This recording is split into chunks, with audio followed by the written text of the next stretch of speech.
video is broadcast on Mark Levin Show channel. Thank you for listening.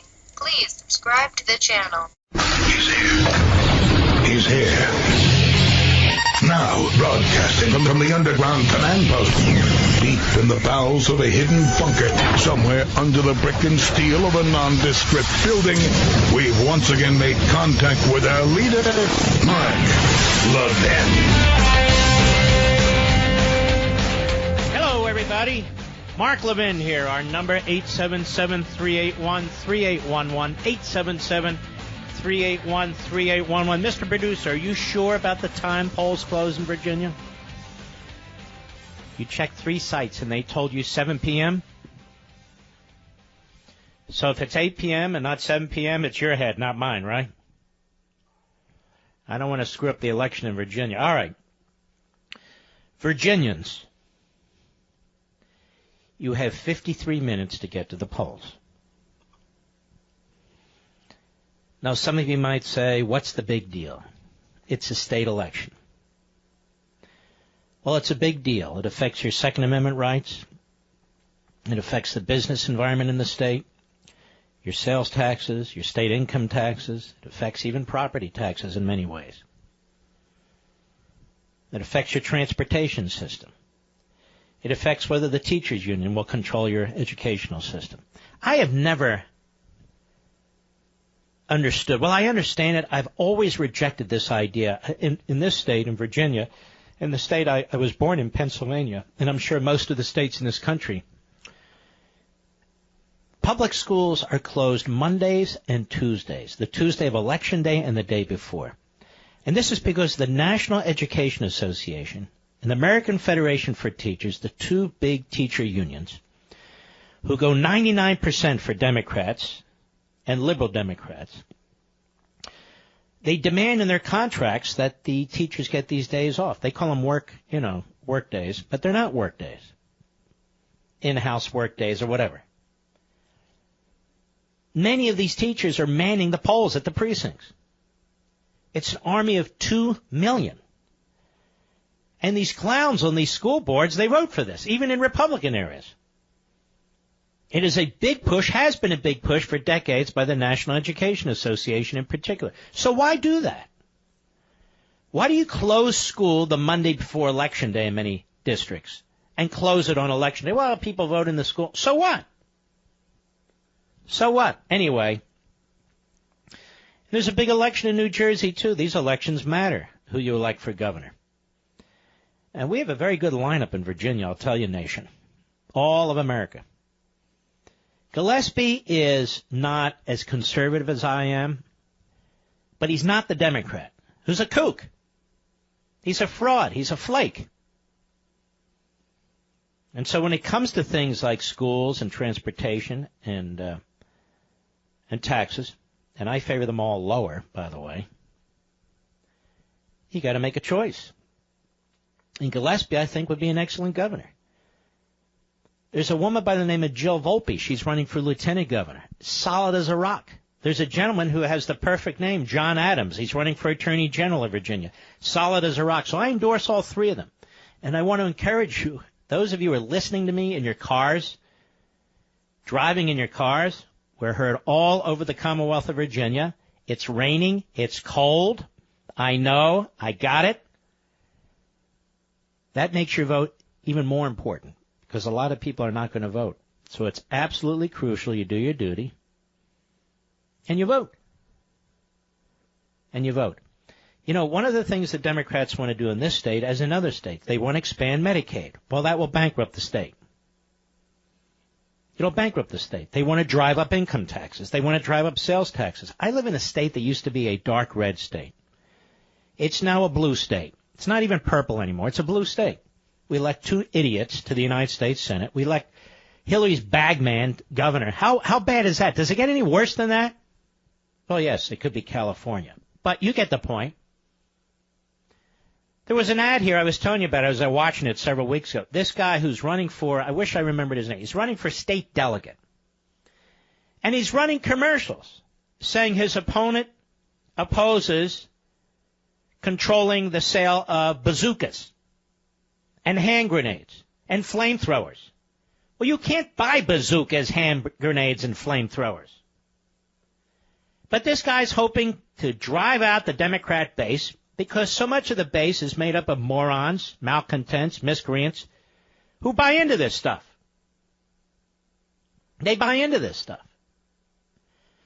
You've got the Democrats who have a conga line of women in these commercials lying through their teeth that Ed Gillespie, of all people, wants to outlaw abortion. Now, I wish it were that simple. I really do. I believe a life is a life. But putting my views aside, a governor can't outlaw abortion. There's the Roe versus Wade decision. That's only been discussed for over 40 years now. So the Supreme Court nationalized the issue, not only nationalized the issue, seized control over the issue. So even if you had a governor who wanted to outlaw abortion, he can't. And yet, this is the kind of crap they're throwing around out there.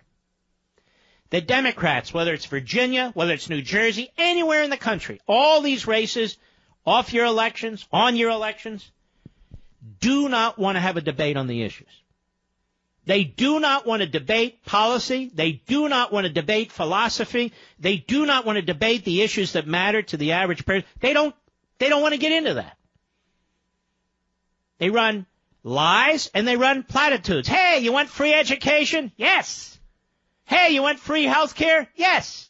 You want free this, free that? Oh, yeah. And they run lies because that's what they're all about. Anyway, in the amount of time I just spoke, what is it, 7 or 8 minutes, Mr. Producer, something like that? Again, I just want to encourage Republicans and conservatives. My brother and sister, constitutional conservatives, get out and vote. In Virginia, New Jersey, and anywhere else there's an election. But the Virginia election might be really, really close. For instance, the Attorney General, the guy running for Attorney General last time, is a real louse. He's a real louse. He's prostituted the law and himself. And he won by a couple thousand votes, maybe 1,000 votes. I can't remember the exact number. So the vote matters in an off-year, close election when it's cold and raining outside. All right, enough. People don't care about their future. What the hell can I do about it? But you know, Governor Greg Abbott of Texas, great governor. I'm a huge fan of his. He was on this show last night. And we discussed what took place in this beautiful little town, this beautiful little church with these beautiful people. And I asked an initial question that some of you may have found a little odd.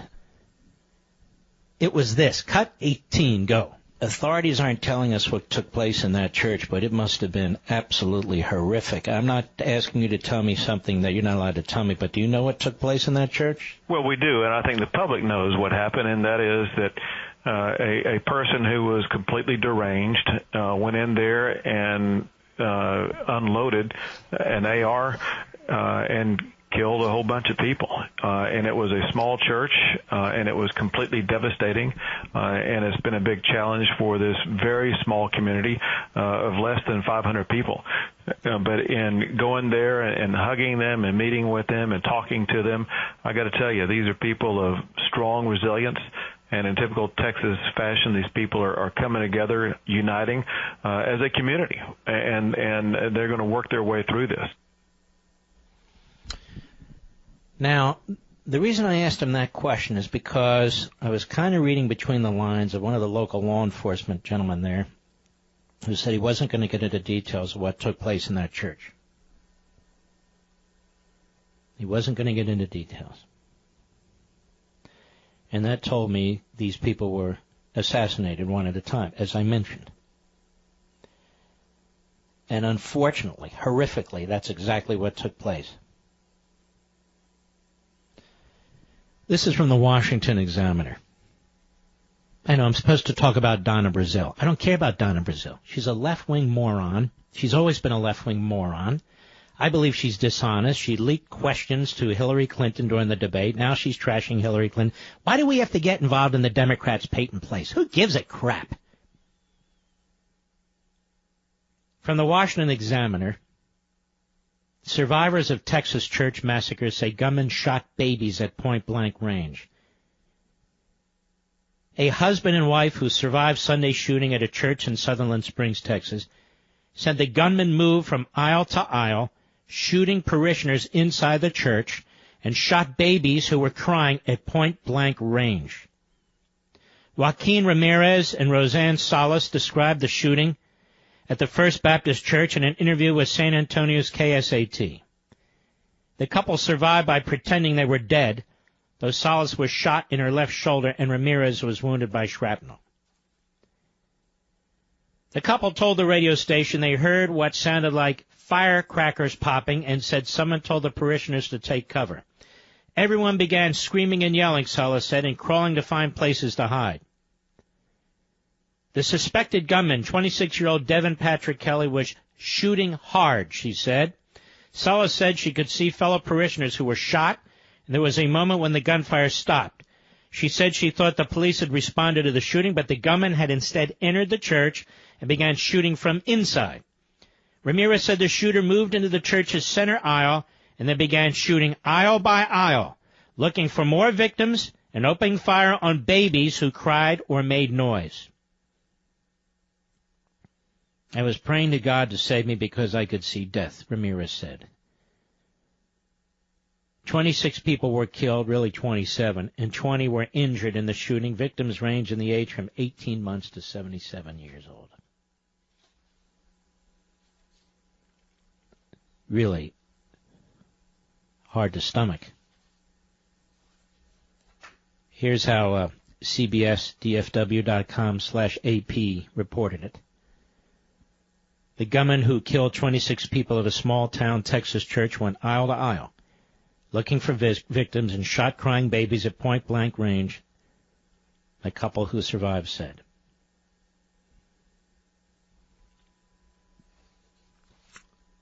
This guy had nut job written all over him, had violence written all over him, had killer written all over him. He brutalized his step-baby, fractured the baby's skull, and beat his first wife in 2012. He served a year in military prison, received a dishonorable discharge. He lasted for 5.5 weeks as an unarmed security guard because he's a whack job. He has a history of instability and violence. Another case, Colorado, he took a dog by the throat and threw it hard to the ground, punching it in the face. The dog was whining and yiping. And he gets a gun. And he gets a gun. The man is convicted of domestic violence, which means he's not supposed to have a gun. Under the federal system, he's not supposed to have a gun. The state of Texas denied him a handgun, effectively did. But the federal government failed. The Special Investigation Unit at the Air Force Base, in which this barbarian, subhuman piece of you-know-what was convicted, apparently did not report his conviction to the FBI to put him on their database. Apparently there's 3 databases his name was not provided to. This isn't an issue about gun control. If we're an issue about gun control, the hero who stepped up and shot him wouldn't have been able to step up and shoot him. This is one of the reasons this story, so-called, is being covered differently by the media than Las Vegas. Because the hero in this case is a former NRA instructor. Hillary Clinton would call him a deplorable. The lib media would call him a yokel. He loads up his AR-15. He runs from his house, an extremely modest house. He's barefooted, runs across the street and confronts the killer. He's everything the liberals hate about Americans and America. The plumber, white Christian, male, NRA member, former NRA instructor, owning an AR-15. He's not wearing shoes when he runs outside his very modest house. And he stops the killer. Wasn't a politician who stopped the killer. Wasn't a politician from Washington, D.C. Wasn't a politician from a blue state. Wasn't a member of the media. Was an American, a hero, who did what he had to do. And so this story is covered differently, isn't it? And right out of the box, Barack Obama and the other leftists, all the mediocres, out there talking about gun control when they didn't even know what took place. That there was already a law in place to stop this man, but the federal government screwed up. I'll be right back. Mark Levin.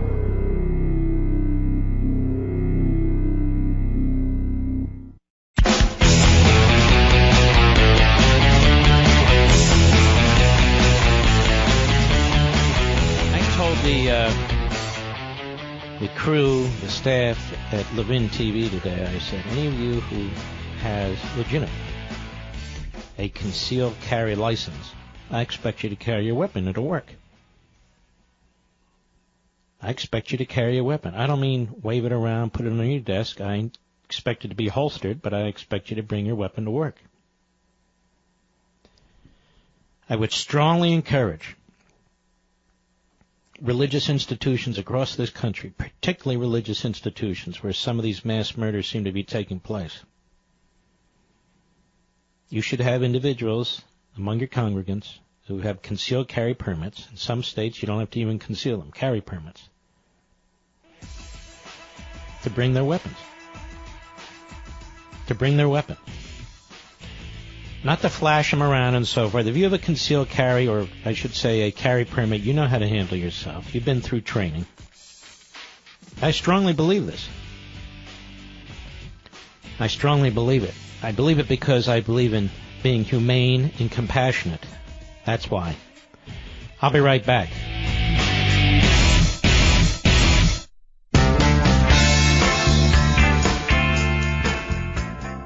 If you turn off your radio and open the window, you can probably hear him straight from the studio. Call Mark Levin at 877-381-3811. By the way, it's Jill Vogel. Jill Vogel, not Volpe. It's Vogel who's running for lieutenant governor.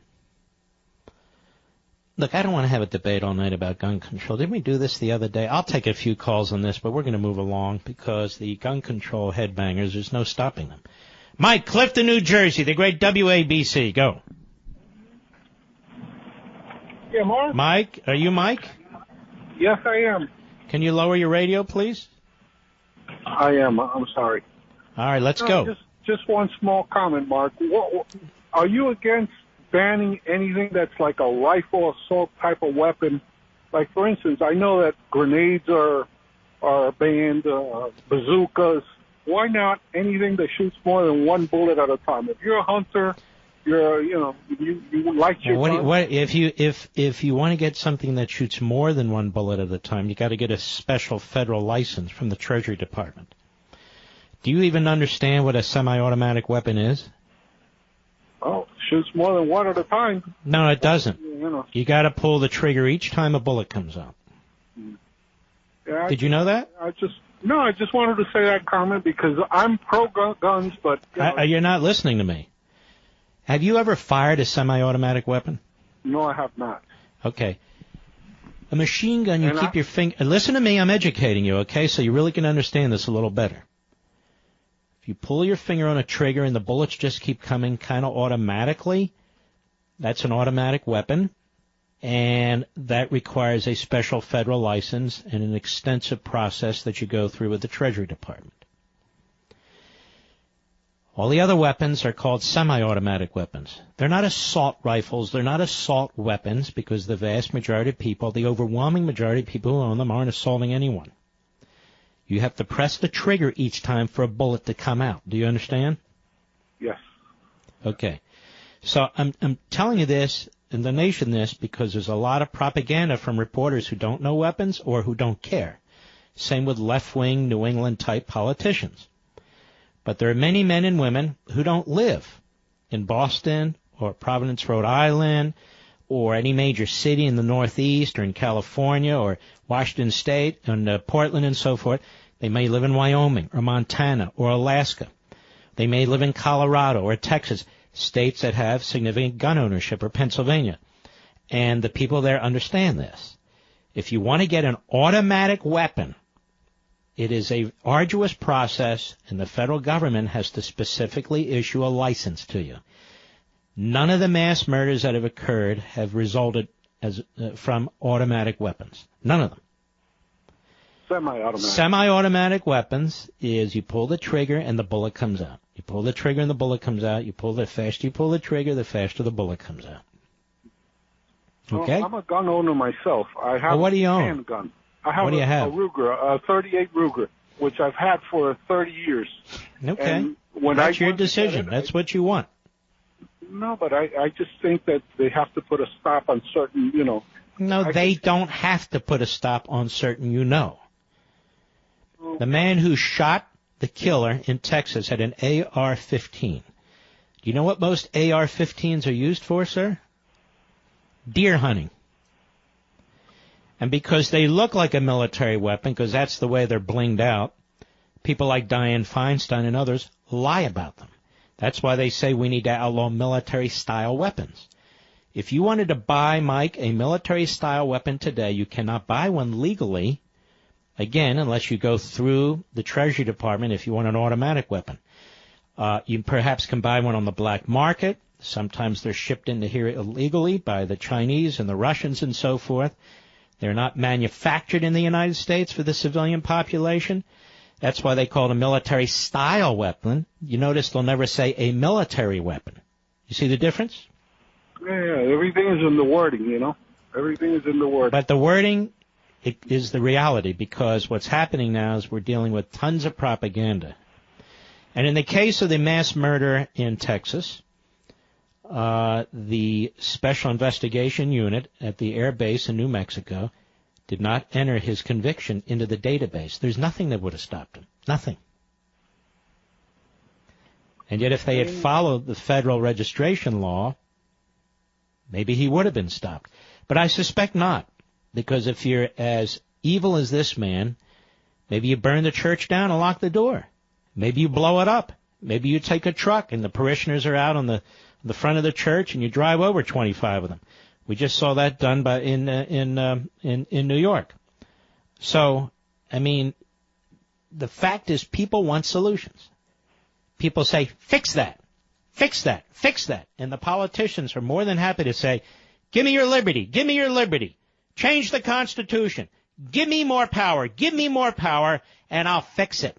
The same politicians who won't secure the border, the same politicians who can't balance the budget, the same politicians who lie to us about a tax cut that's a tax increase, the same politicians who want illegal immigration in this country, the same politicians who eviscerate the military, trash law enforcement, those politicians, now we're supposed to believe them, the same politicians who've destroyed our health care system, every damn thing they touch turns into crap. Now, the fact of the matter is this was a federal government blunder in terms of identifying this man. You don't put the date in the database, like I said yesterday, then the date is not in the database. And these guys, these gun stores that sold this man these weapons, they went to the database, they did what they were supposed to do, and the feds let them down. And the feds let us all down. Now, so what we're going to do, pass another law and do what? The next step is going to be now they're going to sue. Because all right, thanks for your here. call. Whatever. I'm just pointing out. Just pointing it out. Brian, Columbia, South Carolina, the great WVOC. Go. Yes, Mr. Levin. I'm a 20-year law enforcement veteran specializing in domestic violence, and you mentioned something a while ago about the background of this shooter, and something I want to point out based on this 15, 20 years of research nationally is that these mass shooters, if you look into the background, almost all of them have a history of domestic violence accompanied with strangulation assaults. And information that came out on this shooter points directly to that. So he is fitting the research that has been built over the last 15 or 20 years. This guy there were indicators that were not followed up on, and those misconduct charges in the Air Force should have been filed as felonies.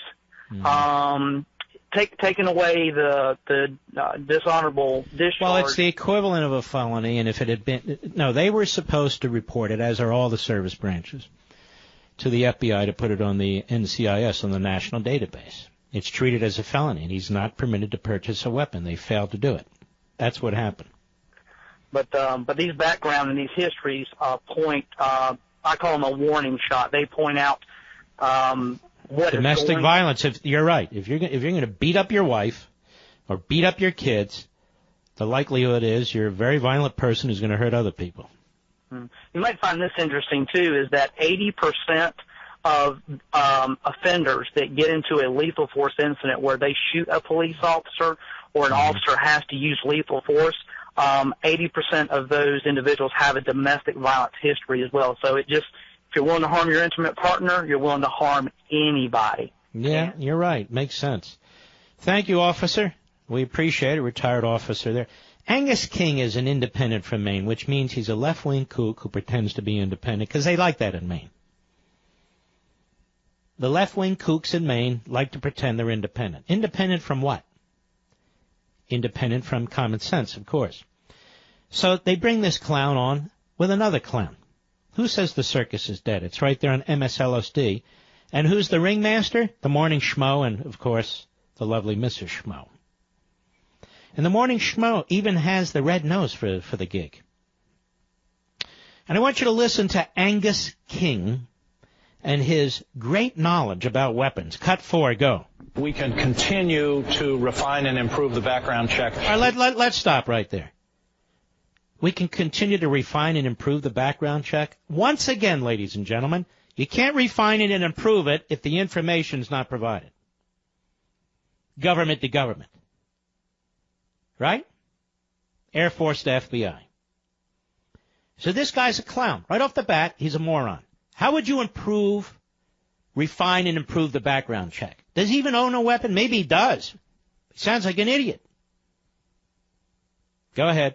We can continue to refine and improve the background check. We've found a gap in it in this case. Let's fix that with the military. Secondly, we didn't find a gap in this case. It's not a gap. It's a failure. It's not a gap. Go ahead. The loopholes that are in the background check system, such as gun show, the so-called gun show loophole. What about the gun show loophole? Tell me, ladies and gentlemen, how many people have been killed as a result of the gun show loophole? I've talked about this before. How many people have been killed as a result of the gun show loophole? They've seen the sun. You close that loophole, baby, we're all set. What that means is, and it doesn't have to be a gun show, a father gives a weapon that's been in the family to his son, or a mother to the daughter. Or I've got a gun, I've had it for some time, and I sell it to my neighbor. The statistics demonstrate, the facts demonstrate, but these are deniers. They don't care. They're propagandists. They're demagogues.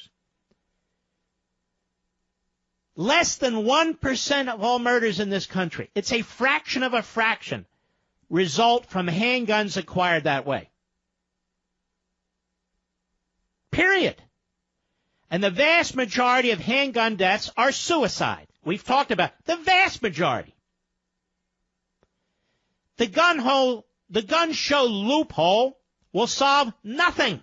It won't stop the 601 murders that have reportedly occurred in Chicago this year. Yes, you heard me, 601.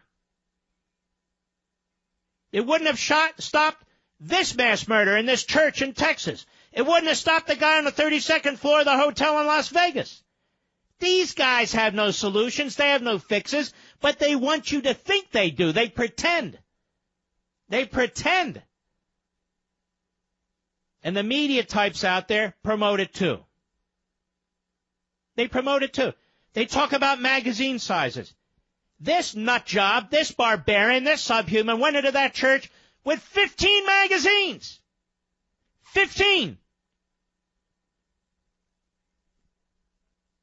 The size of the magazines? He brought in 15 magazines. The guy in Las Vegas was there, what, for a week? 5 days? Bringing up duffel bags, gym bags, suitcases filled with ammo. The size of the magazine is of no consequence. Aren't you sick of hearing all this? I'm sick of talking about it, but I mean, if I don't push back, who the hell's going to push back? You know, it's David versus Goliath. Goliath out there day in and day out. These massive media platforms, they just lie. Like the poor gentleman who called me a couple of calls ago, or maybe it was the last call, from New Jersey. We should limit guns to one bullet at a time, which we've essentially done. Oh, I didn't know that. Because they call them assault weapons, that's why. Or semi-automatic weapons. So you believe that they're automatic weapons and they're military weapons. That's why politicians use the phrase military-style weapons. Style, not military weapons. The look is a copy. The function is not a copy. I'll be right back. Mark Levin.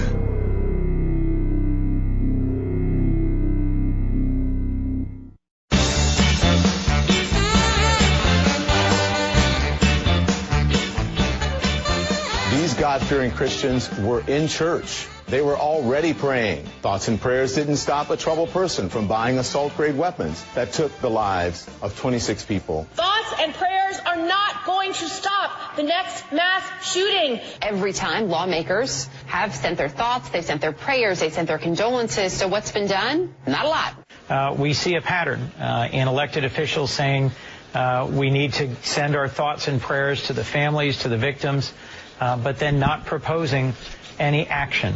There are thoughts and prayers, and yet no laws get passed. Thoughts and prayers are not even close to enough. Right now, these thoughts and prayers and sympathies have become a mask for inaction. Mm-hmm. You know, ladies and gentlemen, that hero who pulled out his AR-15, that if these politicians and media types had their way, would be illegal. He had thoughts, he had prayers, and he had a rifle. And he stopped the killer. It's amazing to me. I suspect, I know for a fact, that many of the poor souls who were dragged into those concentration camps in the Third Reich, in these various countries, rounded up, put on cattle cars and so forth, I'm sure they prayed a lot. Should they not have prayed? I'm sure the Yazidis that have been brutalized by ISIS, I'm sure they prayed a lot. There's evil in this world. And there's people of faith. Things don't always turn out the way we want them to turn out. But these politicians and these media types, they're telling you, forget about praying. That's not enough. Either you embrace their ideology, you embrace their policies, or evil will prevail. Now, this is about as sick as it gets. And the reason these politicians and media types speak the way that they do is they're not people really of faith. They don't really practice a religion for the most part. Well, that's not true either. They are people of faith and they do practice a religion. It's called progressivism. So essentially, if you don't surrender your faith for their faith in men and only certain men, women and only certain women, then there's something wrong with you. Now, many of these politicians are the same politicians who voted to arm Iran with nuclear warheads. Oh, I know, not today, but in 10 years. And they claim to support gun control. They don't even support nuclear arms control. You know, as we approach the one-year anniversary of the launch of CRTV, Conservative Review TV, the nation's fastest-growing digital network, we're even more steadfast in our mission to provide you the most thought-provoking and patriotic TV platform available anywhere. And this is why we work so hard to bring you almost 200 episodes of Levin TV each year. And you can watch them all, current and previous, with your incredibly affordable subscription to CRTV. You can also watch Phil Robertson's new and fantastic and completely unfiltered show, In the Woods with Phil. That's not enough. There's new features like the CRTV White House Brief, the Morning Grinders, the hilarious Get Off My Lawn, and a lot more like our buddy Steve Crowder, our dear friend Michelle Malkin, and so forth. All these programs are in stunning high definition, 100% commercial-free, and all available to you anytime, 24/7. And they're very, very professionally done. I should know. I do it every day. It's time to start binge-watching programs you can feel good about. And you can start doing that today, right now, by signing up at crtv.com. That's crtv.com. Or, if you're in your car, dial 844-LEVIN-TV, 844-LEVIN-TV. Virginia, if you're in your car, get into line at your precinct immediately. Once you're in line, you get to vote. You got 4 minutes to get in line. 4 minutes, and your vote really might make the difference in a close election.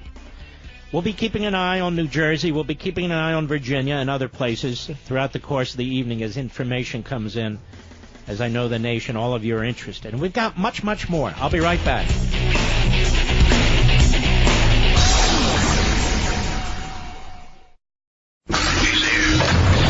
He's here.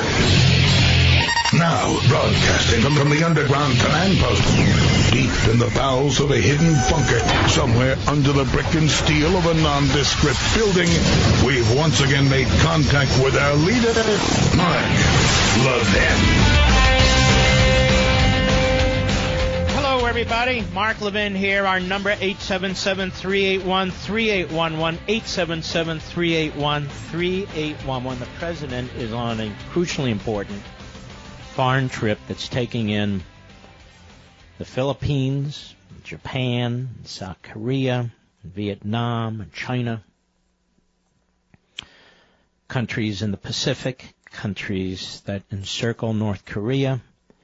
We've got 3 aircraft carrier groups, fleets, in the Pacific. That's an enormous naval presence. We've got at least 1 nuclear attack submarine in the same area. We've moved our heavy bombers much, much closer into the area.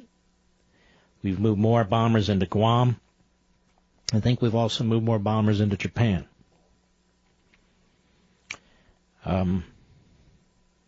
We'll see how that goes. In the meantime, in the Middle East, Iran continues to provoke countries in that region of the world.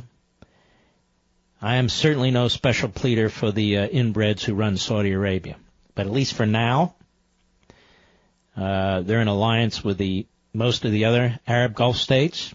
They're in a quiet, really unreported alliance with Israel to some extent, some limited extent, because they all see the danger, and the danger is Iran. Iran is working with Russia. Russia's going to build yet another nuclear power site, sure, for Iran, because it needs cash. Iran has taken over big chunks of Syria. Iran has taken over big chunks of the Iraqi military.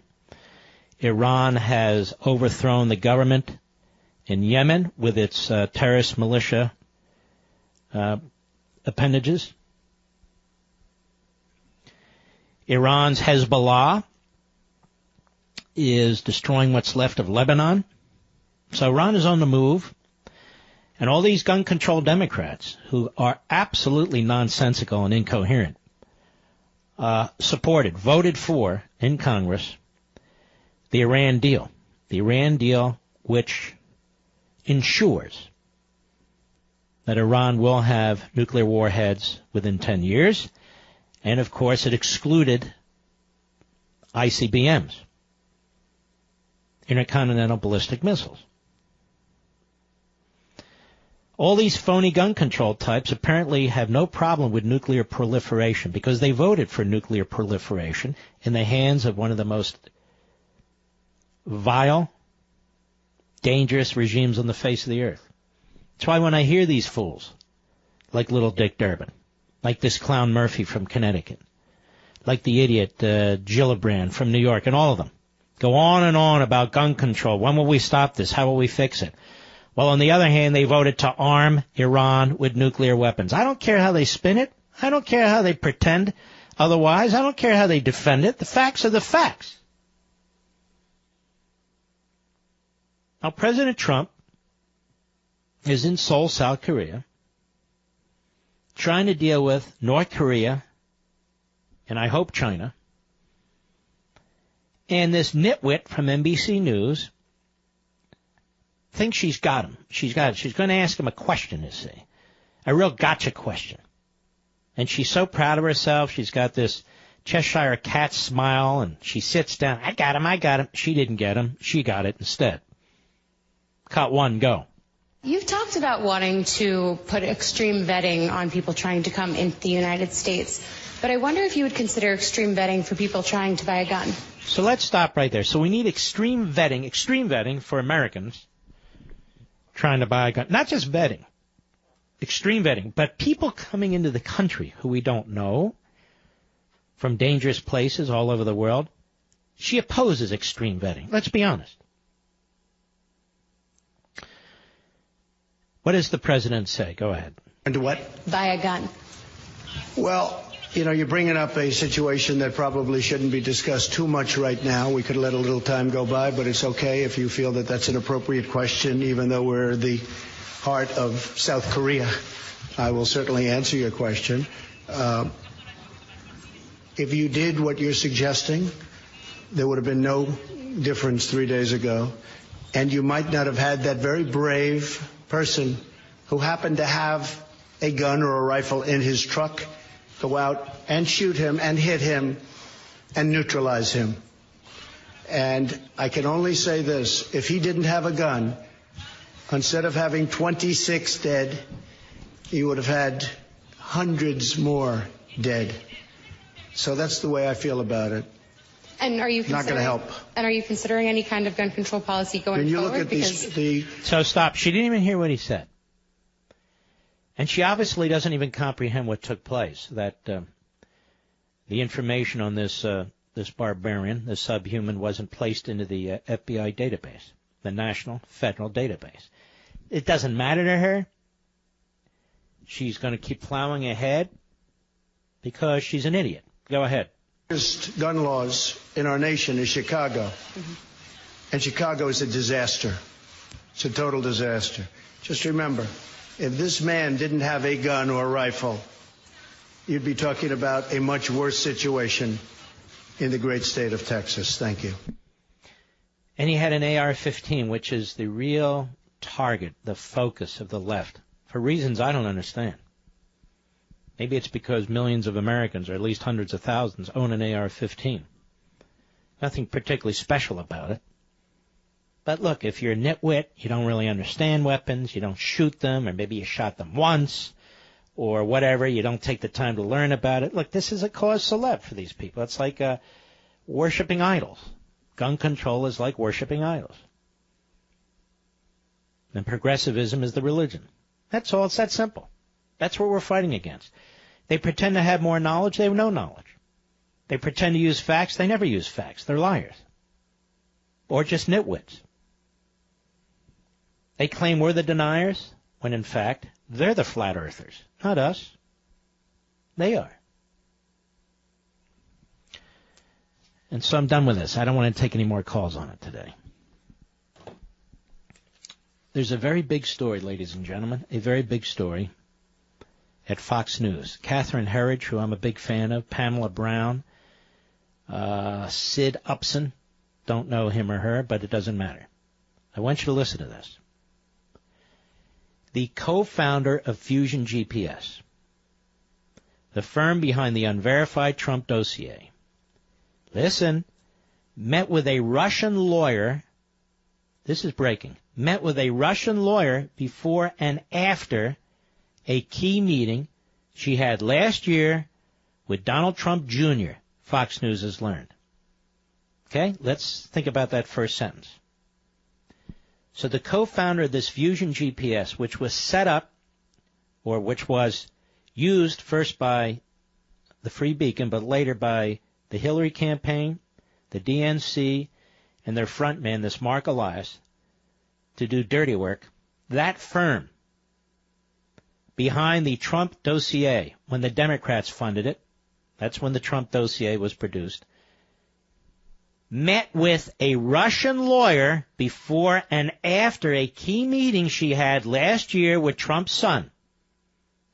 Do you know what we call this, ladies and gentlemen, in my view? A setup.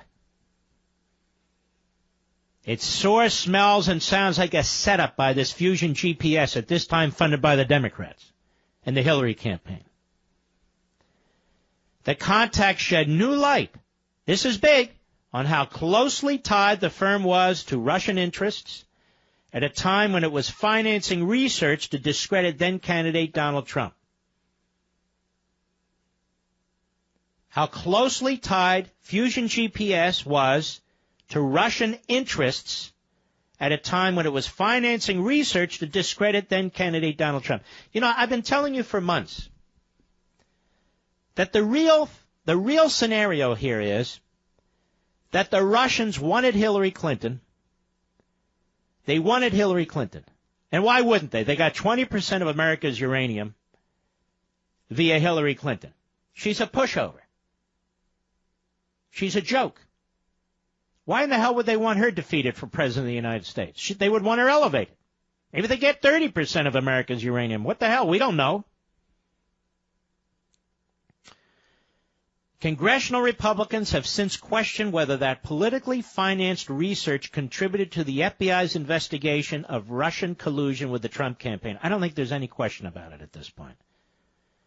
Not when Comey comes in by himself, holding a summary of that dossier and discussing it with Trump. I don't think there's any question that the FBI based some of its investigation on that, and even more that the FBI, until it got caught, wanted to use Christopher Steele and Fusion GPS, perhaps, to continue its investigation.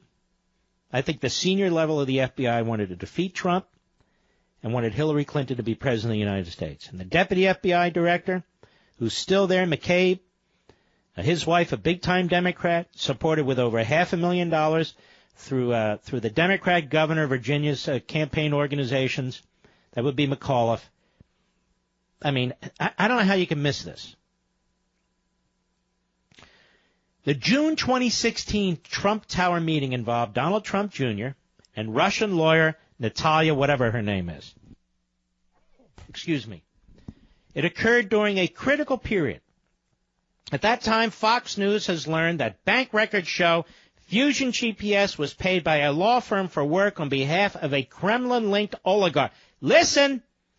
Fusion GPS was paid by a law firm for work on behalf of a Kremlin-linked oligarch, while paying a former British spy, Christopher Steele, to dig up dirt on Trump through his Russian contacts. So Fusion GPS sounds like it's all smeared up with the Russians.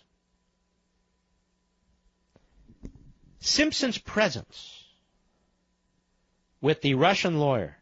This is the co-founder of Fusion GPS, the former Wall Street Journal reporter, Simpson. His presence with the Russian lawyer during this critical week in June, together with revelations about Fusion's simultaneous financial ties to the DNC, Clinton campaign, and Russian interests, raised new questions about the company's role in the 2016 election.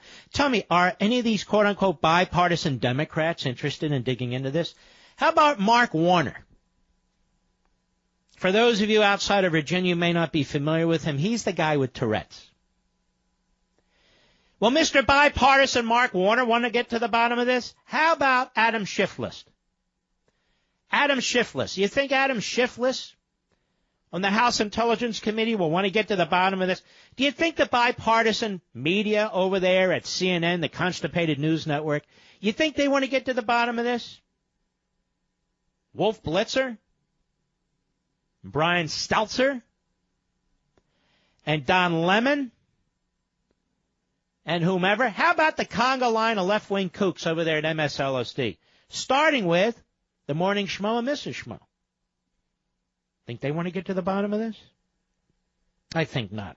Special Counsel Robert Mueller is investigating the Trump Tower meeting as part of his probe of Russian interference in last year's election. Simpson and Fusion GPS were hired by Baker Hostetler, which represented, listen, Russian firm Prevezon through the Russian lawyer. The Russian lawyer has said she sought the Trump Tower meeting in order to lobby the candidates' team against Russian sanctions. But the initial approach included an offer of compromising information on candidate Clinton. So, just to recap and put this in plain English. Fusion GPS. Its co-founder, this guy Simpson, former reporter for the Wall Street Journal. He met with the Russian lawyer before and after the Russian lawyer met with Don Trump Jr. and the others. Got that? Fusion GPS, Simpson, met with the Russian lawyer before and after she met with Donald Trump Jr. In my humble opinion, it's a setup. I don't have all the facts, but there's a lot of information. A lot of information. Lawyers representing Fusion and the Russian lawyer did not respond to requests for comment lodged today, or on Friday, I should say. Senate Judiciary Committee investigators interviewed Simpson for more than 10 hours on August 22. A spokesman for the committee had no comment. Well, that's helpful. The DNC and Clinton hired Fusion on April 2016 through lawyer Mark Elias, who was general counsel for the Clinton campaign. Fusion, in turn, paid Steele $168,000 for the dossier. Now we know the money. Memos from which were shared with the FBI in the summer of 2016. Fusion officials said last week Steele's money came from $1.02 million it received in fees and expenses from Elias's law firm, Perkins Coie. I know it's Coie. I don't care. Prior to contracting with the DNC, Fusion had been conducting research into Trump and other Republican candidates on behalf of the Washington Free Beacon. Now, let's just explain this again in plain English. Hillary Clinton and the DNC simultaneously, interesting, hire Mark Elias, who's already general counsel of the Hillary Clinton campaign. They hire him, and he hires Fusion GPS. He's a pass-through in order to try and cover their tracks. He's a bagman. Fusion GPS hires Christopher Steele, the ex-British spy. He, in turn, works with apparatchiks in the Kremlin to get information on Donald Trump for this so-called dossier. That information is shared with the FBI and served as a basis for their investigation into Donald Trump and Trump world.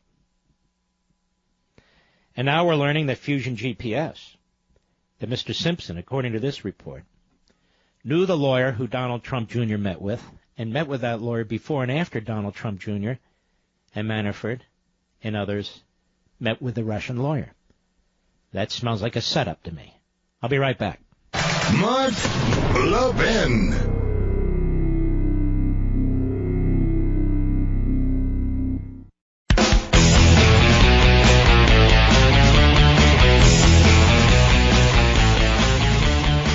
Votes in Virginia to know what's going on in Virginia, quite frankly. So I want to get back to this because this is really incredible. Really incredible. The layers of deceit and the layers of of really diabolical political activity on the Democrat side with the Hillary Clinton campaign. You pull one layer up and there's something else.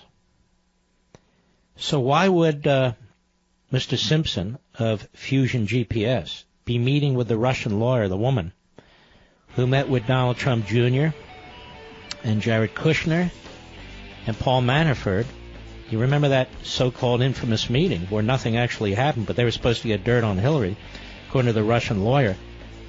Why would she be meeting with Simpson of Fusion GPS before that meeting and after that meeting, if not to be coached, and then afterwards, if he's not to be debriefed? Seriously. I'll be right back.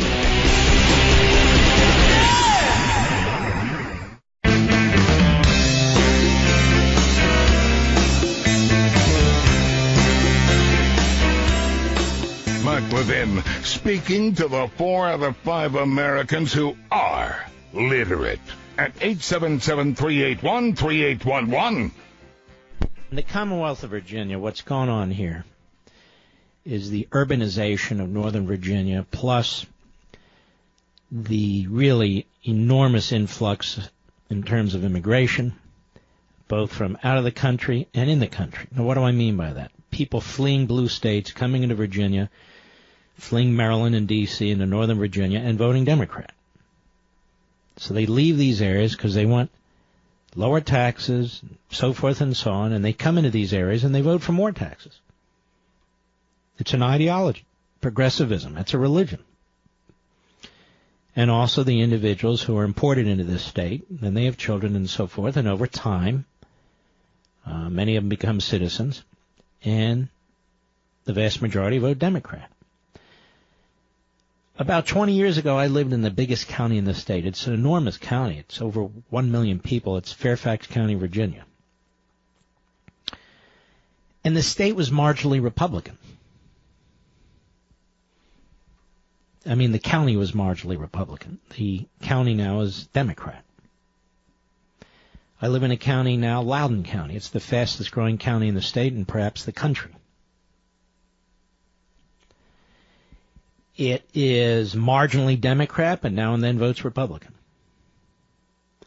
So when you have this high population concentration in this part of the state called Northern Virginia, you have to have an enormous turnout in the ex-burbs, even beyond the usual the ex-burbs, and in the rural parts of the state. And it's reached a point where there just are not enough voters in these other parts of the state to win. So you need to somehow figure out how to persuade people in Northern Virginia to vote for you, or persuade fewer of them to turn out. And a big part of this problem also is so many people are reliant on big government. Not everybody, but a lot. So this once dark red state that Reagan won with massive landslides twice went for Barack Obama.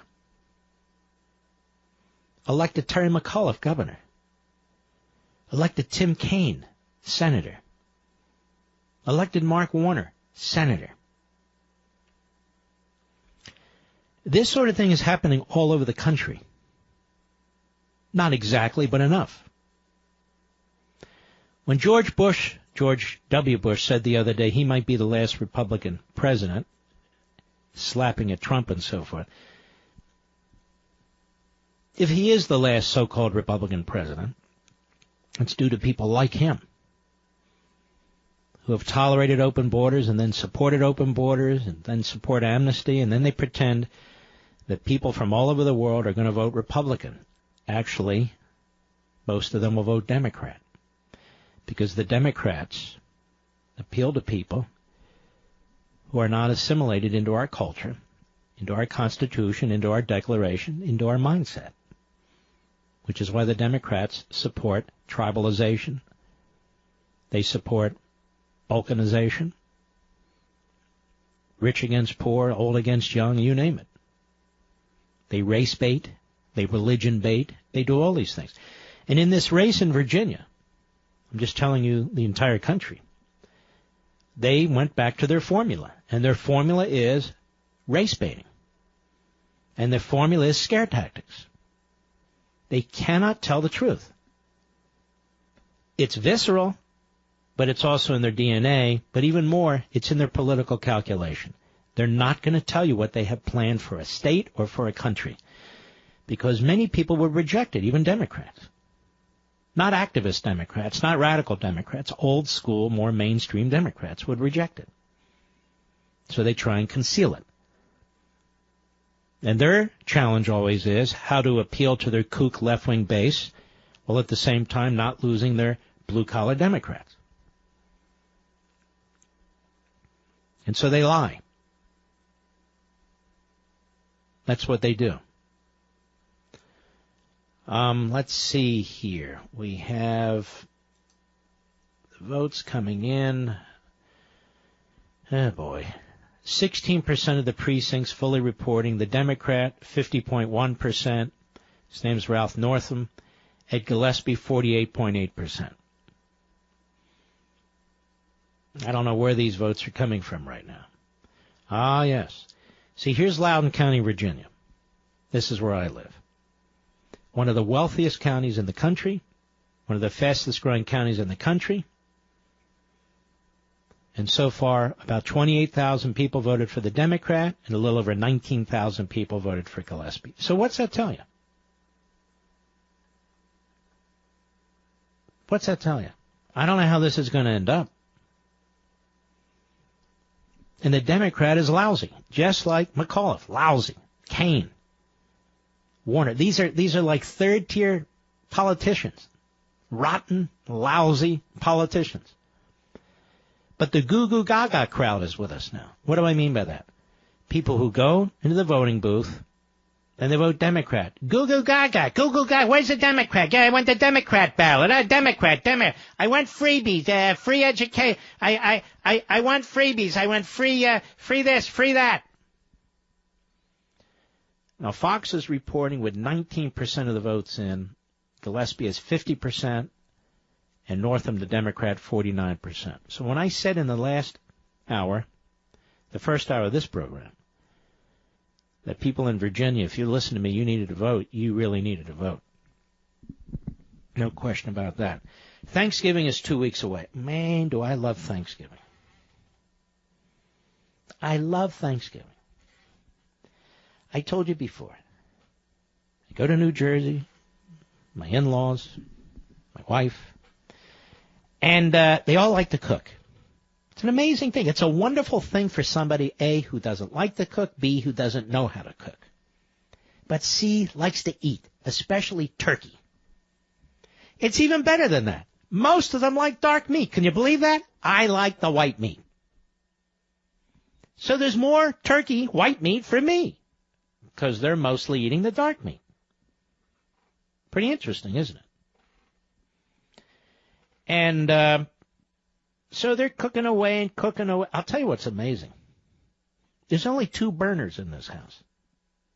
What do you call them? Stovetop burners? I don't know. I told you I don't cook. There's 2 of them. I don't know how you cook for 20 people, 22 people with just 2 stovetop cookers. Well, they use the oven. Well, of course there's an oven, but they do different things, right? I know that much. But it doesn't matter to me. I sneak out of the room. Everybody's talking to one another. And I go off on my own. And then ultimately my wife texts me and she says, "You're being antisocial. Please come down." Well, it could be that I am antisocial. You never know. Social rhymes with socialist. Get it? But anyway, so it's a lot of fun. They like to cook and I like to eat. Now, here's the other problem, Mr. Producer, and country. I eat pretty fast. They like to dine. I like to eat. But I do hang around. I do enjoy it very, very much. It really is a family time, isn't it? I just wish more of my family was there. You know, my kids are across the country. My parents are across the country. But we do the best we can, which is pretty good. I have to think Thanksgiving may be my favorite. Maybe my favorite. Because of the food, the camaraderie. And by the way, there are no liberals in my family. Well, there are some, but I don't talk to them. I haven't talked to them for decades. I don't even want to know them. Don't know what the hell they're doing. But the family members who matter, there are no liberals. So the debates are among conservatives, libertarians, nationalist populists, constitutionalists. It's intriguing. It's intriguing. It really is. Now, why am I telling you all this?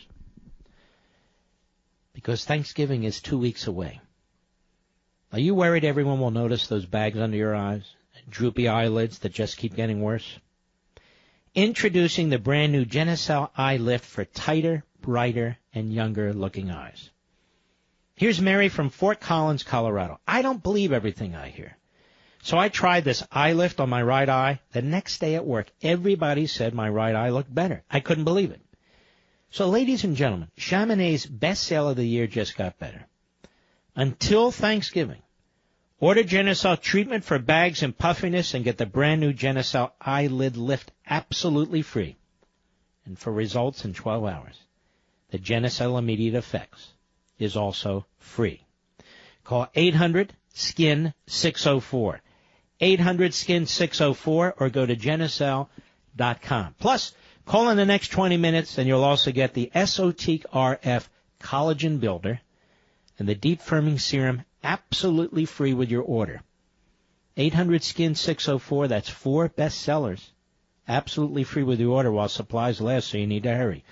800-SKIN-604, 800-SKIN-604, or Genicel.com. Well, there you have it. Let's take a call, shall we? Tony, Tampa, Florida, on the Mark Levin app. Go. How you doing, sir? I'm lovely, thank you. Mr. Levin, first of all, I would like to say thank you. I really enjoy listening to your show, and it's actually good to listen to someone who is intelligent speak. This whole thing about, Republican and Democrat, I wish there could just be a party that is American, We need to start making decisions that benefit the American population. Well, I agree with you. And the Democrat Party is fundamentally transforming Americans, so you can't really call that pro-America. No. They're fundamentally transforming America, then they want to fundamentally change it, and that is repulsive. It's unconscionable. The Republican Party is fundamentally transforming America, too, but they pretend that they're not. They pretend tax increases or tax cuts. They pretend that initiative and success are defined as redistribution of wealth. I've had it with them and their phony tax cuts. Yeah. I'm not a wealthy man, and God knows I'm not the smartest tool in the shed, but I would, as far as tax increases, I'll give everything I have if it benefits the greater population of America. No. Who's going to define the greatest population of America benefiting them? You do that and they'll rob you of every cent you have. Well, unfortunately, that's correct. And that's what it's come to a point where... By the way, I want to thank all the idiots in Loudoun County where I live. All the idiots for turning out and voting for the Democrat. I just wish their taxes would go through the roof and mine wouldn't. Do you know what I'm saying, sir? Oh, yeah. Yeah, I do. All right. Thank you for your call, Tony. I'll be right back. Mark Levin.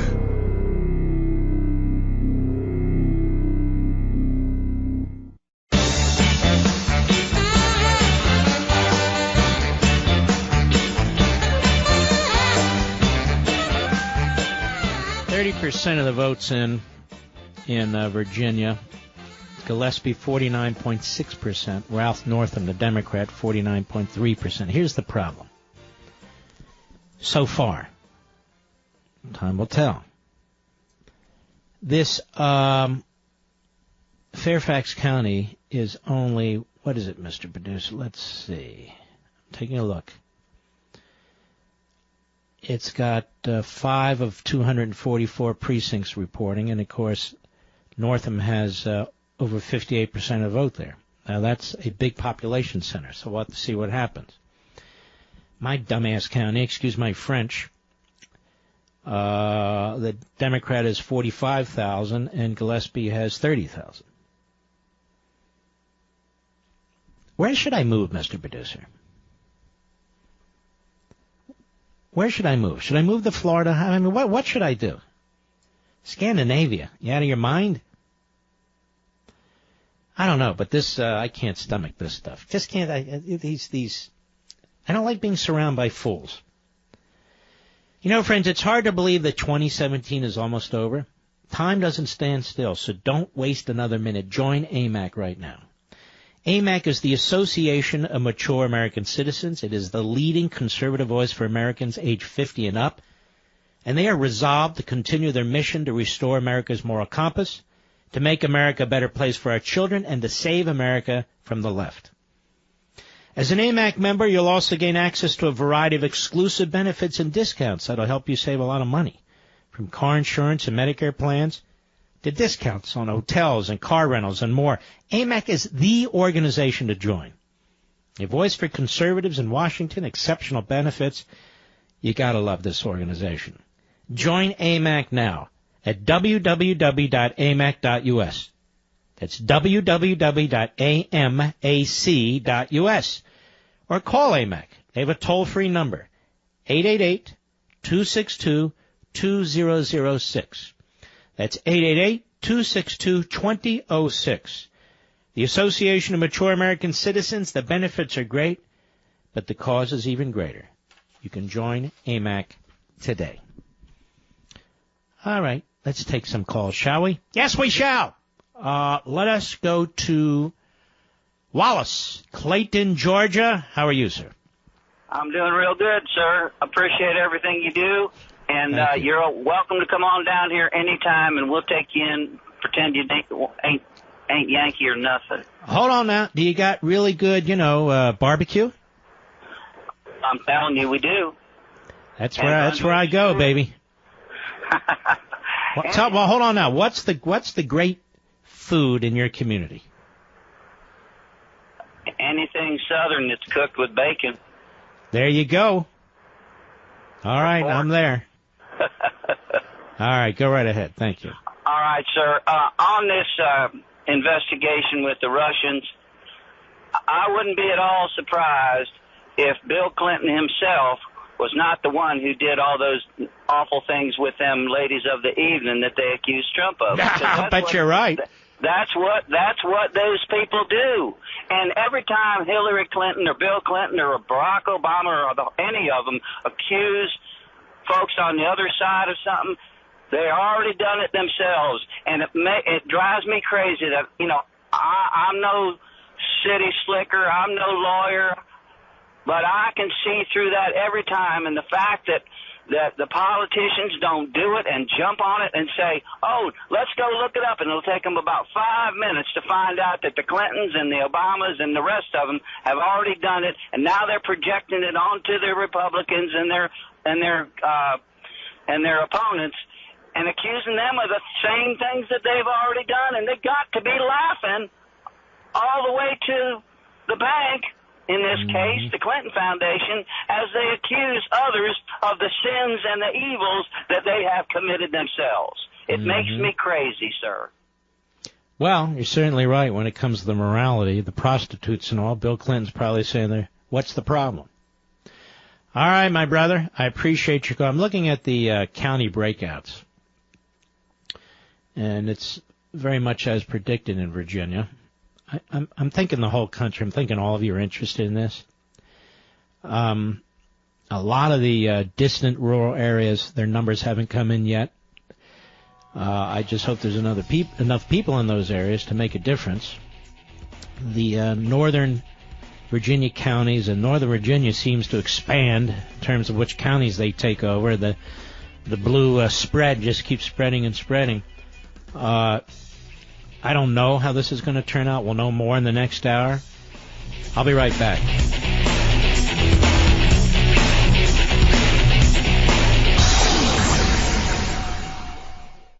He's here.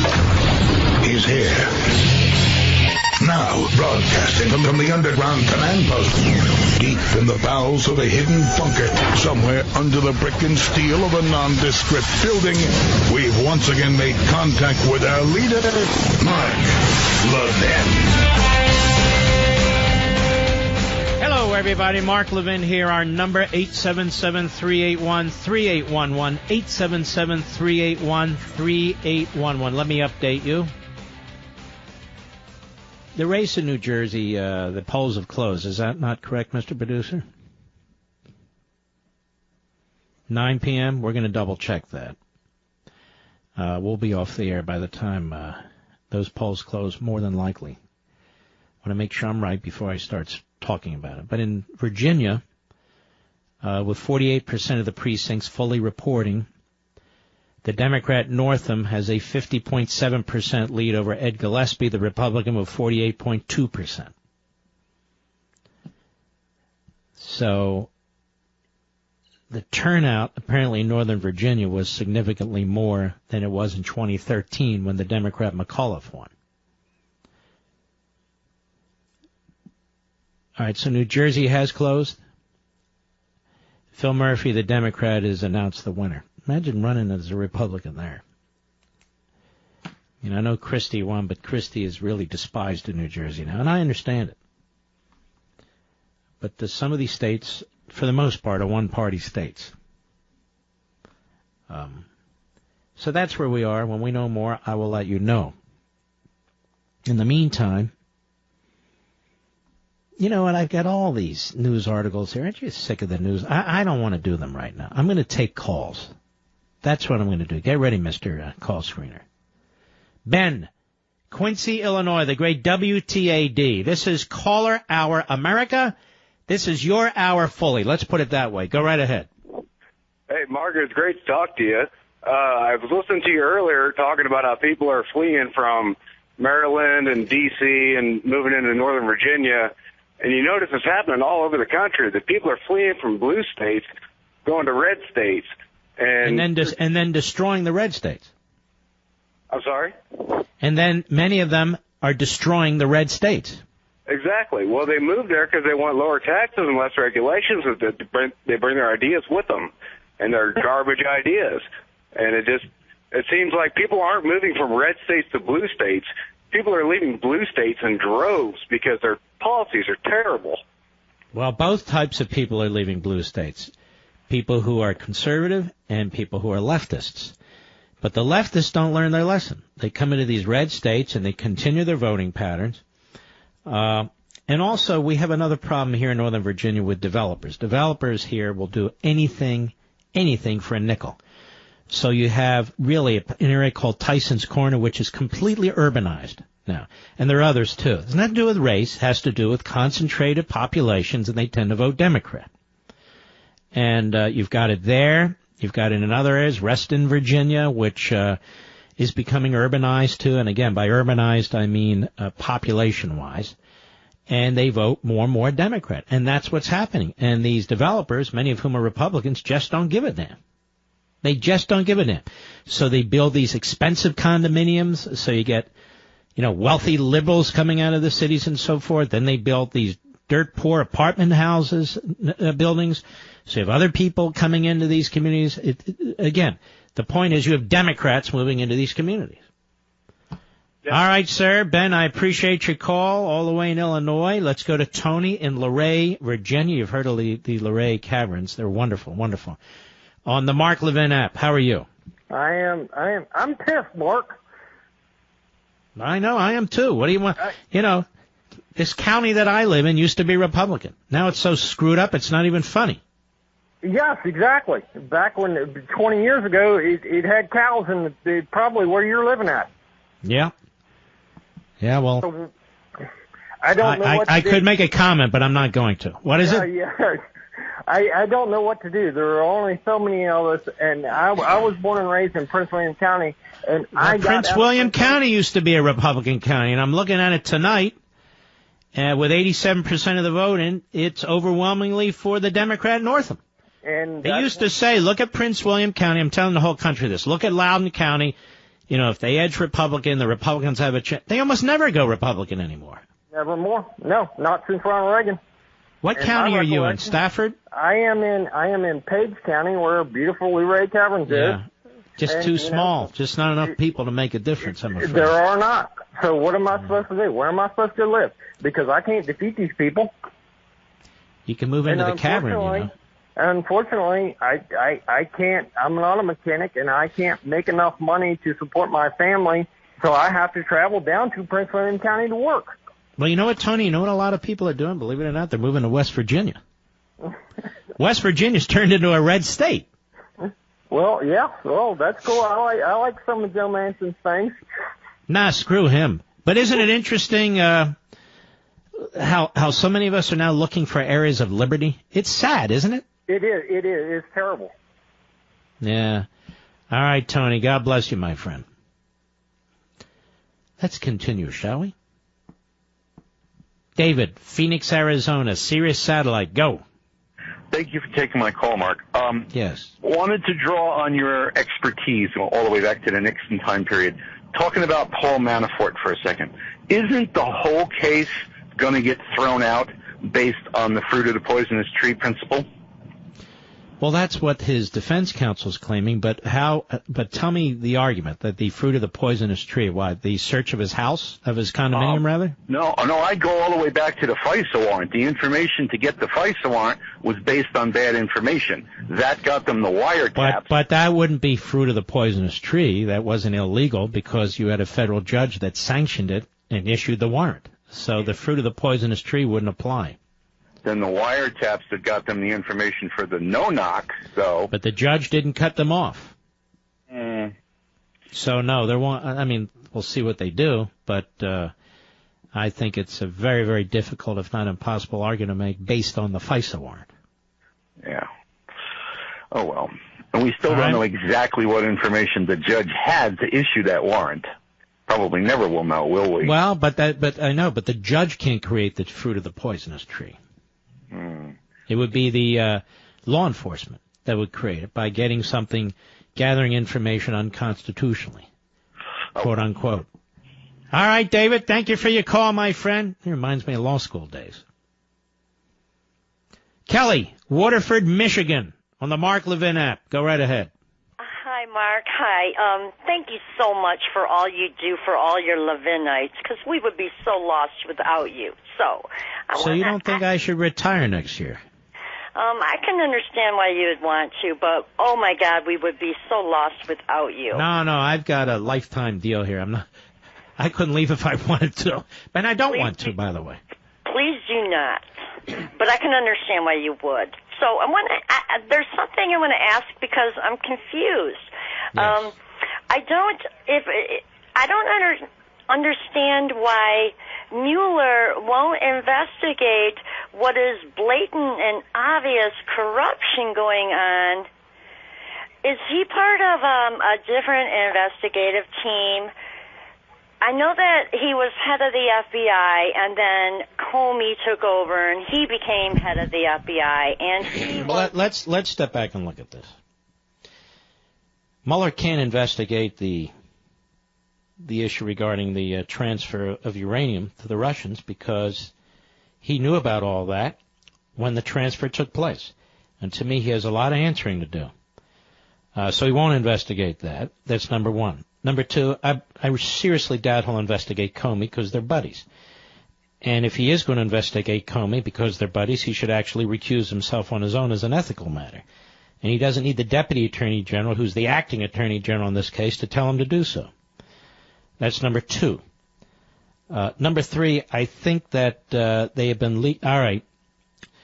Well, they just called the Virginia race for the Democrat Ralph Northam on the Fox News channel, and I'll tell you why. Thank you for your call, ma'am. I'm sorry, but we have breaking news here. And the reason is I keep watching, as I've been telling you, this county called Fairfax County. And a Republican, Gillespie, but any Republican, would have to build up significant numbers in other parts of the state to counter this Fairfax County. And there are only certain pockets where you can do that. The rural areas, the populations aren't large enough. And this is how they get screwed, by the way. But the current vote from Fairfax County is 27% of the precincts reporting. And the Democrat, Northam, has a 27,000 vote lead in that county. So that makes it very, very difficult. So now all the news organizations are calling it for Northam. At this point, he has 51.4% of the vote. Gillespie has 47.4% of the vote. So Gillespie is 4 points behind, and a great deal of Fairfax County hasn't even come in yet. Now, that'll be offset to some extent by these rural towns and counties, but not enough. So Northern Virginia, the rest of the state is mostly Republican, other than a few pockets. Northern Virginia elects, I'm afraid, the governors and senators in this state, and they've elected another Democrat. It's as simple as that. And I will tell you, as a conservative, Gillespie ran about as good of a campaign as you could run. He really did. And Ralph Northam, the Democrat, ran about as bad of a campaign as you could run. He flip-flopped on key issues. He was involved in a horrific ad, a really nasty ad. He cut out the lieutenant governor candidate on the Democrat side from some campaign literature. He is an African American, but it doesn't seem to matter. Doesn't seem to matter. So the turnout in Northern Virginia was fairly significant. And as Northern Virginia goes, it seems in many cases, so goes the rest of the state. And you're going to hear phony experts tell you that this is a projection on what will happen to Trump. This is what's going to happen in the next election. It's not. Trump lost Virginia. He not only lost Virginia in the general election, he lost it in the Republican primary to Rubio. So I'm telling you, whatever happens in the 2018 election with the House and the Senate, this has no consequence, none. But you won't hear that. You'll hear that this is a big problem for the Republicans. And the reason the media will do this is because they know Paul Ryan and the cowards who support him will run scared. They'll move even further left. They know Mitch McConnell will analyze this, and he'll do the same thing. So these candidates will move even further left, more progressive on the Republican side. That's why even now you see these phony tax cuts, and they're going to have a special bracket for millionaires. And do you really think that's going to change the result of a single vote in any of these states? Kowtowing to class warfare? Of course not. Excuse me, of course not. So you had a very good campaign on the Republican side, by all indications. Very poor campaign on the Democrat side, and the Democrat is announced the winner. What I take from this, though, is that the population changes in the country are having a significant impact on our election results. And we are increasingly a liberal Democrat population. And there's a number of factors. Importing liberal Democrats from other countries, our educational system. I talked about this earlier. I don't even understand why these school boards allow Monday and Tuesday off for school to enable the teachers' unions to work the precincts. Just stupid stuff like that. And, of course, the propaganda mills, and universities and colleges are propaganda mills. And over a course of decades, it has an effect. And furthermore, the more you grow government, particularly the federal government, the more Democrats you create. You create them in the bureaucracy. You create them as recipients of federal largesse. And it becomes increasingly difficult to overcome that. It just does. So there you have it. Case closed. I'll be right back. Mark Levin.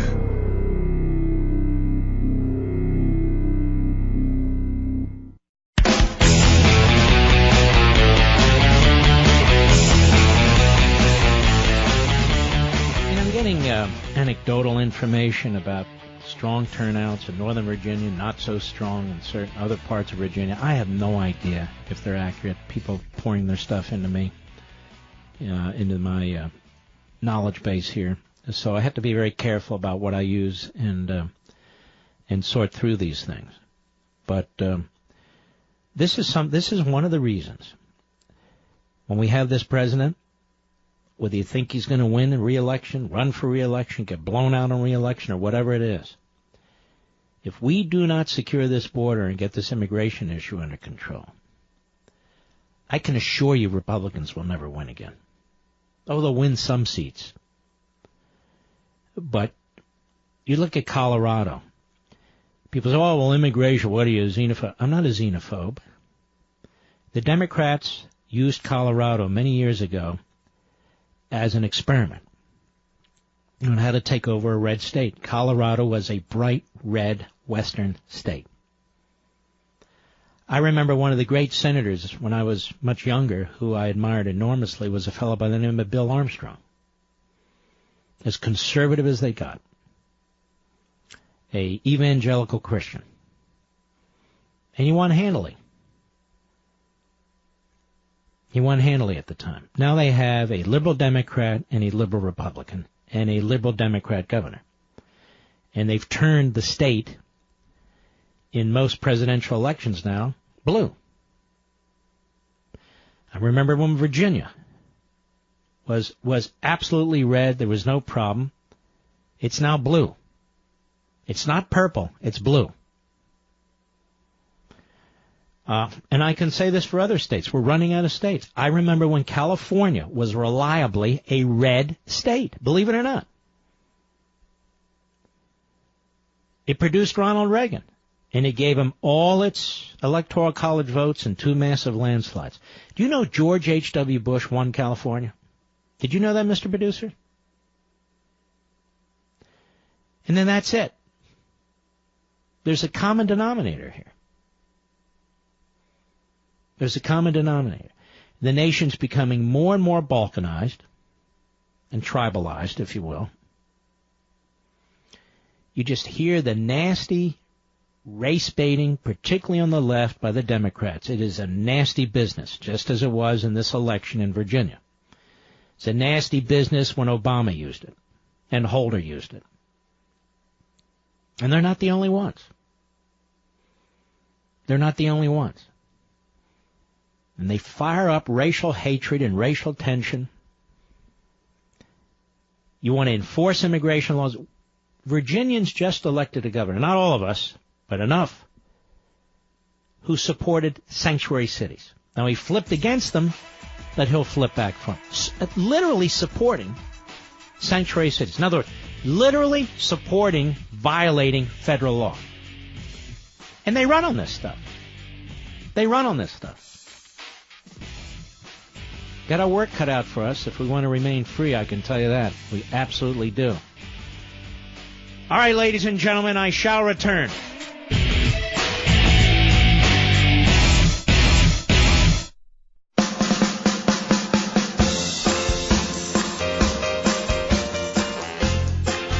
The Mark Levin Show, live and national at 877-381-3811.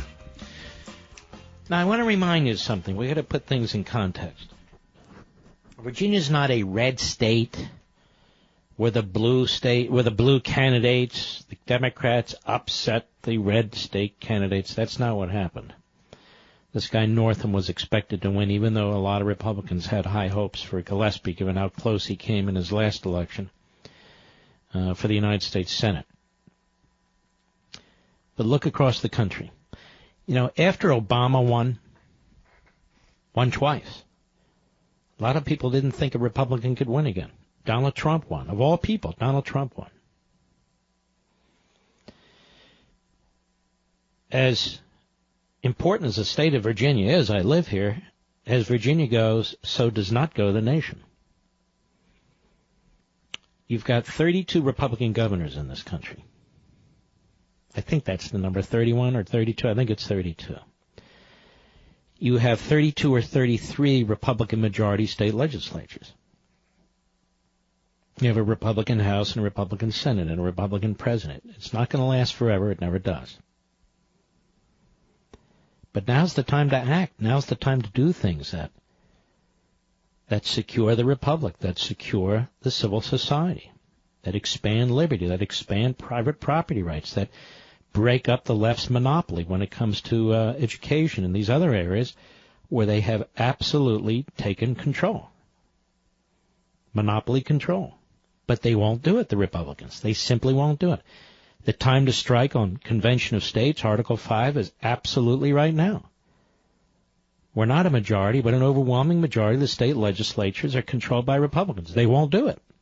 Well, they'll do it in some states, but not in other states. They don't know how to extend their power in a positive way. They pretty much go along with the left's agenda. As an example, this phony tax cut nonsense.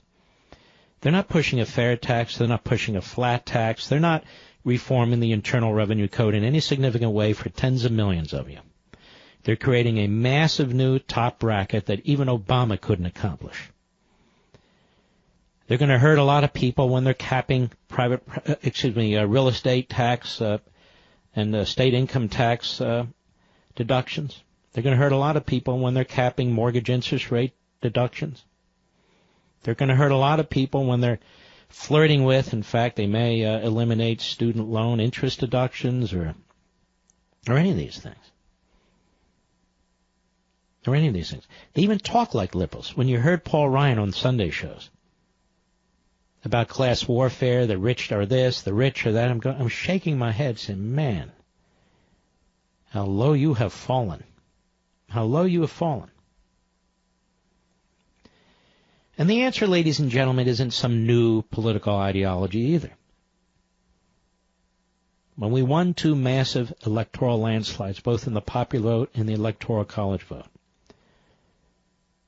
the Republican nominee was an unabashed constitutional conservative, and he had the capacity to explain liberty and individualism, limited government, and so forth and so on, in ways that connected with the American people. He didn't sit around and say, let me go after the blue-collar Democrats, let me go after this. He went after everybody with his message. With his message. We don't have many messengers anymore.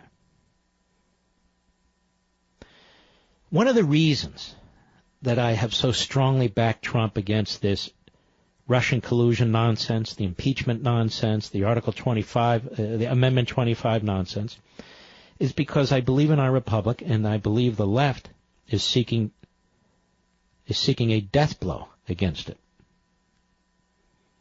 And I think the never-Trumpers, the Bush family, the Bush staffers, and so forth are making a dire mistake.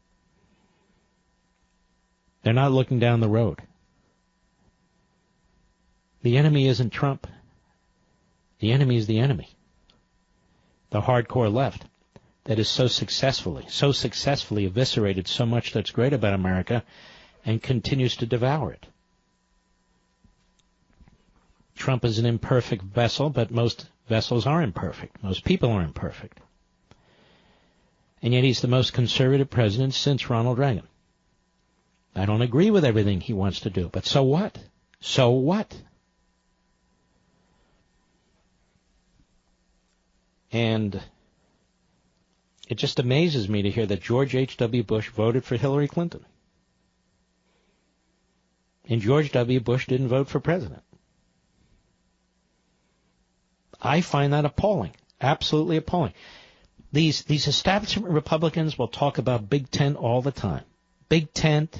We have to appeal to these voters or those voters. And yet, they don't really believe it. It's their way or the highway. It's their way or the highway. Ed Gillespie ran a great campaign. He's, an imperfect candidate, but he ran a very good campaign. The Democrat ran a lousy campaign, and he's more than imperfect. He's a lousy candidate. He's really a lousy hack is what he is. But here we are. A man nobody ever heard of before is now governor of Virginia. And this is what happens. But again, I want to remind you, as Virginia goes, the nation does not go. And conservatives are making headway in a lot of blue states. They're actually being able to hold on to some red states. But if the demographics keep changing and changing, let me put it to you this way.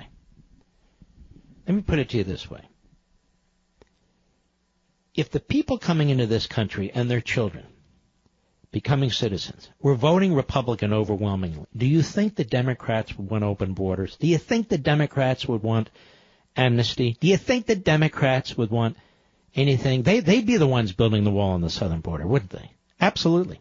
They're all about power, and they're all about unilateral action, and they're all about, frankly, a totalitarian mindset. That's why they want to destroy the Electoral College. They want to destroy separation of powers. They want to control the courts. They will rule by the courts if they can. They'll rule by presidential fiat if they can. They'll rule by congressional mandate if they can. It doesn't matter to them. It's the ends that matters to them. And so while we still have a chance in our state legislatures and our state governors, while we still have a chance, this is why there's this growing liberty movement, this Article 5 Convention of States movement. You got blowhards all over the place telling you we're going to beat these candidates, and we're going to do this, and we're going to do that. Talk. Talk.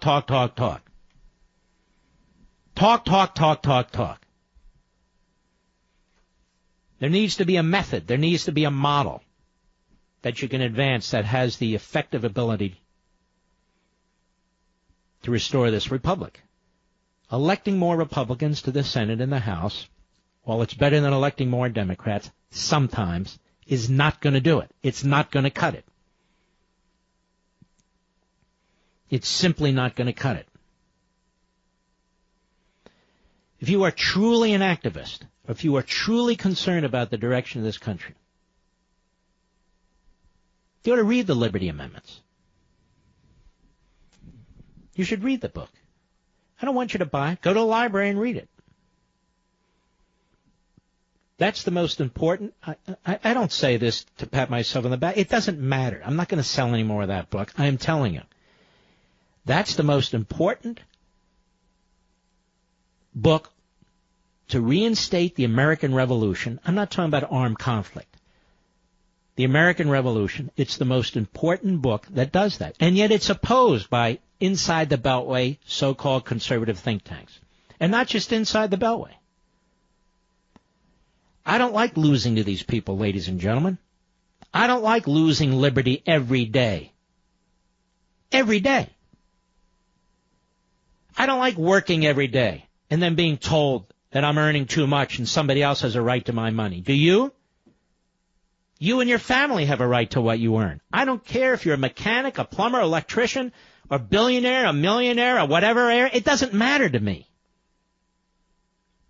There's a thing called ethics. There's a thing called morality. There's a thing called right versus wrong, good versus evil.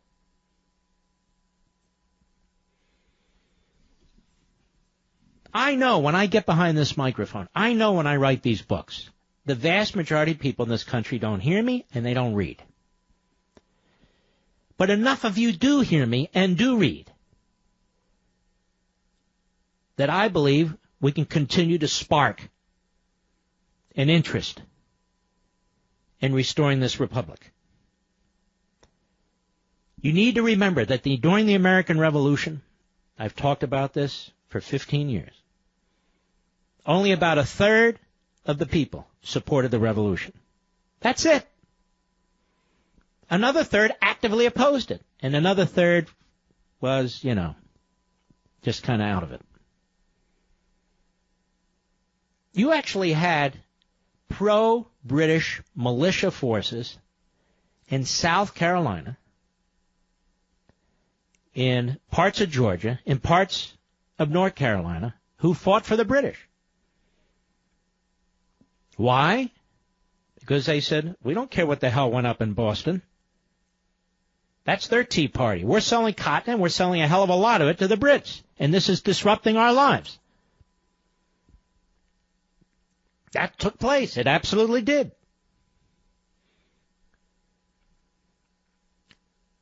The difference now, though, is the progressive movement has progressed. It's advanced over a century, conquering one institution after another. And so we have these weird things going on, these weird forces in the country. We've got these progressive forces that essentially control most of our governing institutions. And then we have our beliefs, our values, our principles, which is in the private sector, which is in our churches and our synagogues and so forth, which is in our families. So you've got this force, this governmental force, that really runs counter to our personal belief systems, to our religious belief systems, and so forth and so on. That's why I talk about the civil society in the country being different than the government. Being different than the government. I don't mean to lay all this on you right now, but I am saying not all is lost, but all could be lost. There are opportunities, but there are also major problems facing us. It's that time of year again when the days are shorter. Don't waste your precious daylight sifting through a sea of search results and looking for the right business software. Get home on time tonight with Captera.com. When you're a startup looking to keep better track of customers, a nonprofit hoping to have a record fundraising year, or a business that simply needs better payroll software, you need software, and Captera, they have you covered. Search Captera, 400 categories of software. Discover the right tool for your business, anything from email marketing to scheduling to accounting and beyond. Captera makes it easy to find what you're looking for. Captera has thousands of ratings and reviews from actual software users just like you. Best of all, using their site is absolutely free. Absolutely free. 2018 will be here before you know it. So make sure you've got the software your business needs today to help you do what you do better. Join the millions who use Captera. That's C-A-P-T-E-R-R-A. CAPTERA.com/Levin. Captera.com/Levin. Check it out. It's free. I'll be right back. Mark Levin.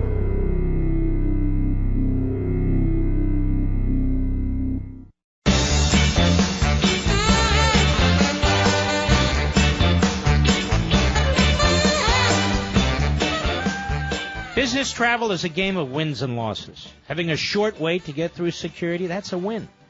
Forgetting about the bottle of water in your briefcase so you have to go through the security line again, now that's a loss. Well, buying your business trip at Upside.com is a triple win. Number one, they have the absolute best available prices for flights, hotel, and rental cars. Number two is Upside rewards you with a gift card to places like Amazon.com every time you buy a business trip. And win number three is the amazing 6-star treatment you get from Upside's customer service specialists. Their navigators are instantly accessible around the clock, even reaching out before a problem happens. And right now, when you go to Upside.com, use my code MARK, and you'll get a minimum $100 gift card to Amazon.com. That's code MARK for a minimum $100 gift card to Amazon.com when you buy your next business trip at the great Upside.com.